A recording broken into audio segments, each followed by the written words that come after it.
Political analyst, Michael Geoghegan joins me now from Williams Lake, British Columbia. Michael, great to see you. Thanks for having me. So, of course, a lot to talk about here, a lot to unpack in terms of what has unfolded again in the midst of a pandemic with regards to We Charity. You saw there the Nanos poll. Now, a lot of Canadians are not in favor of pushing forward for an election, but interestingly enough, even if the numbers were leaning towards that, neither the Conservatives nor the NDP would be ready for it.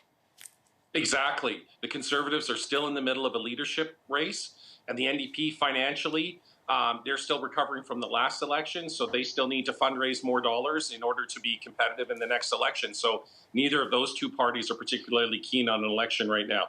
They certainly, though, however, can keep this front and center, which you've seen from both the Conservatives and the NDP. I want to get your pulse on what we heard from the Prime Minister yesterday with regards to Bill Morneau, saying quite outrightly, directly, that he should not have accepted gifts. It seemed in a way that he was trying to sort of soften that. How much do you feel this could be a game changer in all of this? Well, I think the problem with this whole WE scandal is that the revelations have kind of come out drip by drip. And certainly when this started, it just started with Justin Trudeau being in a conflict of interest, et cetera. And then we find out Morneau's daughter was working for the charity, Morneau's daughter. And then now this like $100,000 vacation where he had reimbursed half of it and then discovered like another $41,000. And I'm sure for, Canadians who are struggling to make ends meet month to month, especially in the midst of this pandemic, it's a completely different world where you can go, oopsie, I forgot about that extra $40,000 in expenses. It's absolutely mind-boggling to the average Canadian. So I think that's the other damage it's done. It's not just the lapse in judgment. It's the people, we're being governed by people who live in a completely different economic reality for the majority of Canadians. You make a good point there. Of course, the extent $41,000 amounts to somebody's income, in many cases, the combined income within one household. Having said that, and of course, there needs to be, and that question has come up with regards to, and we heard it from the opposition, who needs to take the fall for this? Who needs to be accountable? Who needs to be responsible? A cabinet shuffle could be in the works here. Could you potentially see Morneau being moved out of finance into somewhere else, or perhaps asked to step down?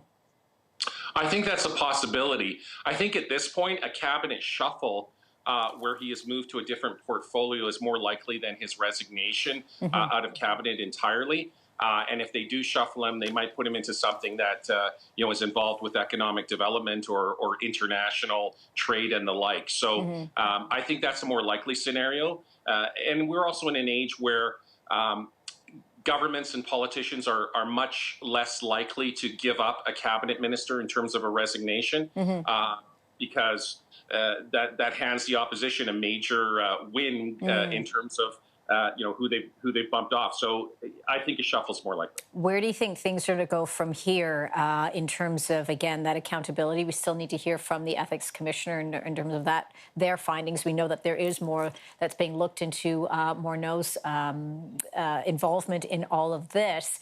What is your take in terms of where things will go from here? In the midst, of course, we also have the We Charity, which itself is dealing with a number of allegations and concerns with regards to how it has been running its operation.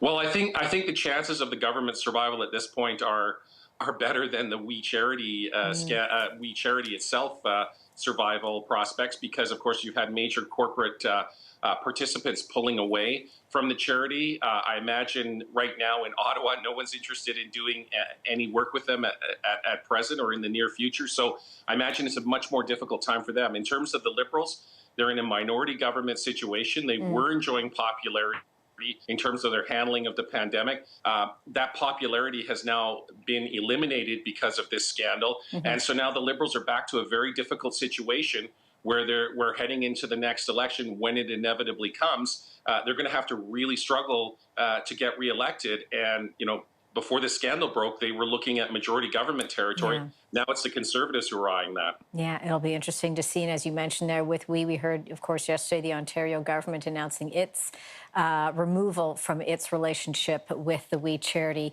Education Minister, representative from there, putting that statement out yesterday. All right, from Williams Lake, British Columbia, Michael Geoghegan, great to see you. Enjoy the rest of your weekend. Thank you. You too.